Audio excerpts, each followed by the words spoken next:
Ya, kembali lagi bersama gua di konten Mikey Ball. Selamat datang kembali di channel gua ya, tentunya ya kembali lagi di Mikey Ball ya. Aduh, gua agak ini ya, agak sedikit ngantuk sih tadi karena emang ya mungkin badan eh, butuh untuk istirahat dulu demi ya Champions League tentunya. Dan ya tentu gua akan bikin preview untuk Champions League. Dan ya gue akan bahas ya paling cuma untuk pertandingan-pertandingan penting aja karena sorry ya ya kan ada beberapa pertandingan yang juga sebenarnya nggak lah, maksudnya nggak banget itu loh, atau gue bisa bilang ya emang nggak layak untuk ditonton sih, bukan nggak layak, ada pertandingan yang lebih bagus lah untuk ditonton. Jadi ya langsung aja kita masuk ke previewnya. Jadi uh, yang pertama ada Barcelona versus Benfica. Nah ini untuk gua pertandingan hidup mati ya kalau gua untuk apa ya, untuk Barca, karena ya Barca butuh banget kemenangan ini demi menjaga apa ya, menjaga peluang mereka untuk lolos. Bahkan kalau misalkan mereka bisa menang lawan Benfica, ya gue bilang Barca sama Munchen itu udah pasti jadi apa ya, jadi dua tim yang lolos ke babak berikutnya. Ya kalian tahu sendiri lah gitu, karena lawan Bayern Munchen itu untuk gua sih ya sedikit ada potensi untuk kalkulat, untuk apa ya, untuk ngelihat bahwa pertandingan tersebut akan jadi calculated loss untuk Barca tahun ini gitu, karena ya murni secara kualitas permainan Barca ya, kalau gue ngelihat sebelum menghadapi Benfica ini di bawah Xavi sebenarnya gue bilang masih banyak yang harus diperbaiki. Tapi Benfica ini kan juga aduh mainnya cuman counter doang gitu loh ya. Tim ini kayak ya kebetulan pas kemarin pertemuan pertama ya counter mereka emang sukses gitu loh. Dan ya tim Barca kemarin itu juga bapuk banget bener mainnya. Jadi ya kalau Barca bisa ngelawan ya, bisa memberikan tekanan duluan ke Benfica, bukan nggak mungkin Barca bisa lebih berpeluang untuk memenangkan pertandingan. Dan bukan memenangkan pertandingan aja, bahkan untuk mengungguli Benfica aja itu udah sangat mungkin kalau mereka bisa bisa memberikan tekanan ke Benfica lebih dulu, dan lebih-lebih bisa cetak satu gol lebih dulu gitu, karena itu akan memaksa Benfica untuk keluar. Dan ya untuk gua sih, tapi ya Barca tetap butuh inilah, butuh banyak hal yang harus dibenahi gitu. Tapi kalau gua ngeliat sih untuk pertandingan ini, gua sih yakin Barca bisa mengungguli Benfica. Oke, terus kita yang kedua, Villarreal versus MU. Nah, uh, ini Villarreal juga bukan lawan sembarangan gitu, karena ya lawan Villarreal ini juga ya MU aja tuh udah sangat kesulitan gitu, terutama pas main di Old Trafford, di mana mereka untungnya ada Ronaldo, mereka bisa nyuri gol di menit-menit akhir dan akhirnya menang gitu. Padahal kalau dari segi permainan MU ini aduh bener-bener main kayak kayak lagi ikut lomba RT RW ini, bener-bener gak jelas dari skema lah, gak jelas dari susunan pemain juga, dan gak jelas juga nih tujuan permainannya tuh untuk apa gitu. Gak ada konsep sama sekali dalam tim MU ini untuk segi permainan ya. Ya lebih-lebih oleh udah dipecat, dan ya sementara Michael Carrick juga aduh, hopengannya Oleh juga untuk gua sih tidak akan bisa berbuat banyak gitu. Lebih-lebih lawan Villarreal yang ini lawan juga alot untuk grup ini gitu, bukan lawan sembarangan, di mana ya counter mereka seringkali juga berbahaya untuk apa ya, berbahaya bagi lawan, terutama untuk MU sekarang ini yang gue lihat lagi rapuh banget. terlebih-lebih karena ya nggak ada visi bermain sama sekali juga. Terus apa ya, gue lihat tuh ini pemain rata-rata egois semua gitu, main hanya untuk dirinya sendiri. Dan uh, gimana ya, pemainnya tuh yang pasang itu aja gitu loh. Dimana yang dimana uh, ketika satu atau dua player kayak contoh Maguire gitu lagi formnya buruk, tetap aja dipasang. Ya hasilnya kayak kemarin gitu lah, Watford ya syukurin dah pokoknya. Nah kalau gue bilang sih ya, untuk pertandingan ini sih gue rasa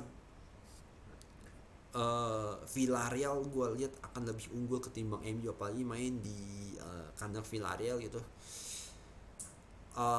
Dimana ya itu gak akan gampang buat MU gitu, apalagi MU baru aja ditinggal Ole, dan ya yang gak caretakernya juga gue lihat juga hopengannya Ole. Jadi ya sebenarnya expect tidak ada perubahan sama sekali lah dari MU, dari mulai dari segi permainan, uh, strategi yang mereka ingin jalankan, sampai ya susunan pemain sih, apa pahit-pahitnya gitu. Oke, kita langsung ke berikut aja karena gue empet ngebahas MU. Nah, kayak di grup G ini, aduh nggak deh, nggak usah gue bahas, tidak ada mutunya sama sekali. Chelsea versus Juventus. Nah, gue lihat sih Chelsea udah kelihatan lagi performanya, tapi ya itu nggak cukup ya performa mereka kembali itu, karena ya lawannya kemarin itu ya sekelas Leicester gitu yang lagi amburadul banget mainnya musim ini. Jadi ya Chelsea, tapi ya gue rasa udah mulai kelihatan kembali lagi ke performa, pelan-pelan lah ke performa terbaiknya mereka lagi. Tapi ya masih belum kelihatan lah potensi terbaik gitu loh dari tim Chelsea ini gitu. Lebih-lebih lawannya sekarang Juventus gitu. Juventus ya Juventus oke lah kalau mau dibilang kualitas squad ya jauh banget di atas jauh banget di bawah Chelsea. Tapi seringkali uh, mereka apa ya, mereka ngandelin counter attack yang gua rasa cukup berhasil gitu loh dari segi eksekusi gitu. Karena ya mereka Juventus ini didukung oleh pemain-pemain yang punya speed yang cepet gitu. Jadi ya gak heran gitu pas kemarin Juventus bisa nyuri 2 gol di Allianz Stadium. Itu bukan nggak mungkin bisa terjadi lagi tuh kalau Chelsea nggak bener-bener jeli ngelihat kok squad dari Juventus ini sendiri itu. Karena ya sejelek-jeleknya Juventus, mereka masih bisa untuk ya meraih kemenangan lah gitu loh dalam pertandingan-pertandingan sulit seperti melawan model-model Chelsea beginilah gitu. Jadi ya untuk gue nih pertandingan bakal seru sih buat gue. uh, tapi kalau gue lihat sih dari permainan ini gimana pertandingan ini bakal berjalan gitu, gue bilang ini akan berimbang sih, buat gue sih akan berakhir imbang. Tapi ya kalau misalkan harus memilih, gue sedikit mengunggulkan Chelsea gitu. Tapi gue sih lebih ngeliat ini pertandingan akan berakhir imbang sih. Oke, terus kita ke yang berikutnya, kayak Ajax Dortmund. Ya itu udah gampang ketebak sih pemenangnya siapa. uh, Inter sama Madrid ya gue rasa sih kalau mereka menang mestinya mereka udah jadi masing-masing jadi ya siapapun either dari dua itu jadi juara sama run up lah gitu. Cuman ya lawannya kayak Shakhtar Donetsk sama Sheriff ini kan, Shakhtar Donetsk sih lebih-lebih sih ini suka banget ngejutin tim-tim besar gitu. Ya itu mungkin harus jadi apa ya, sebuah warning sendiri lah untuk Inter terutama, dan juga Madrid as well ketika ngelawan tim-tim kayak Sheriff gini. Karena ya mereka sangat mungkin untuk terjengkal karena inkonsistensi permainannya mereka musim ini. Terus kita ke City versus PSG. Nah, gimana ya, gue bilang ya PSG is PSG for this season gitu. Gue nggak ngelihat bahwa squad ini bisa bekerja sama satu sama lain dengan baik gitu, karena ini tim ini banyak sekali ego dari dalam setiap player yang ya akan nabrak gitu satu sama lain gitu, dan nabrak dalam artian akan berseberangan lah gitu dalam beberapa hal gitu. Dan ya gue lihat dari segi permainan juga, aduh, cuman ngandelin counter doang padahal tim kualitasnya segitu segitu tinggi lah ya. It's not really proper lah kalau gue bilang, nggak pantas gitu loh tim sebesar itu, tim dengan pemain hebat lu bermain cuma counter doang ya, murni cuma counter doang, nggak ada visi bermain sama sekali gitu. Dan ya sekarang harus ketemu City gitu, dimana City gitu, yang dimana mereka tetap akan menguasai bola, tapi yang jadi masalah adalah tetap ada di finishing gitu, karena ya mereka terkadang dalam situasi tertentu ketika finishingnya lagi mandek, nggak ada sosok lah yang bisa menyelesaikan masalah tersebut gitu. Paling hanya itu doang masalahnya. Tapi kalau untuk segi permainan City udah ya, gue nggak gitu mempermasalahkan lagi, karena mereka udah terbukti udah menjalankan menjalankan permainan yang mana mereka mampu menguasai bola lebih banyak ya. uh, apa ya Akan gue lihat akan jauh mengungguli PSG sih di sini sih. Tapi kembali lagi, kalau City dalam hal ini finishing ya, bapuk kayak pertemuan pertama mereka kemarin ya, ini akan menjadi sebuah celah untuk PSG untuk yang ngambil kesempatan lah untuk mengekspos mereka gitu. Tapi kalau gue bilang dari segi permainan, gue harus bilang tetap gue mengunggulkan City di sini.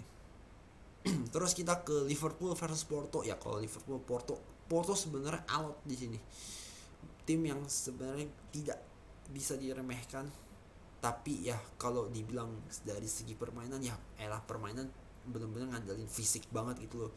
Cuman asal asal asal dobrak aja bener-bener, ketimbang Liverpool yang bermain bermain taktis lah gitu, dan memberikan high press ke lawan. Jadi ya untuk gue sih Liverpool harusnya bisa lebih unggul. Dan ya Atletico versus Milan, nah ini sebenarnya dua tim ini gue ngeliat ya seru sih, karena ya dua-duanya nggak punya visi bermain gitu loh, hanya ngandelin fisik aja kayak Porto. Dua-dua tim ini loh sama ya, paling cuma ngandelin counter doang gitu. Jadi ya mungkin serunya tuh karena akan saling memberikan serangan balik lah gitu kalau gue bilang. Tapi kalau dari segi permainan, aduh nih dua tim enggak lah pokoknya. Dan gue rasa Atletico mampu untuk lebih unggul ketimbang Milan sih kalau yang gue lihat itu. Sebenarnya Milan butuh banget poin, bahkan butuh 6 poin lah gitu loh. Tapi lawannya gue lihat berat banget. Udah lawan Atletico, pertemuan terakhir mereka harus tuntaskan lawan Liverpool. Nah itu menurut gue itu udah berat banget lah gitu loh untuk Milan.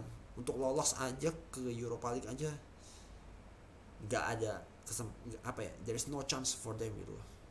Oke, mungkin itu aja preview dari gue, preview singkat sih untuk UCL minggu ini ya. Itu dulu konten gue di Mikey Ball kali ini. Terima kasih yang udah nonton, dan sampai ketemu lagi di konten Mikey Ball berikutnya. Ciao.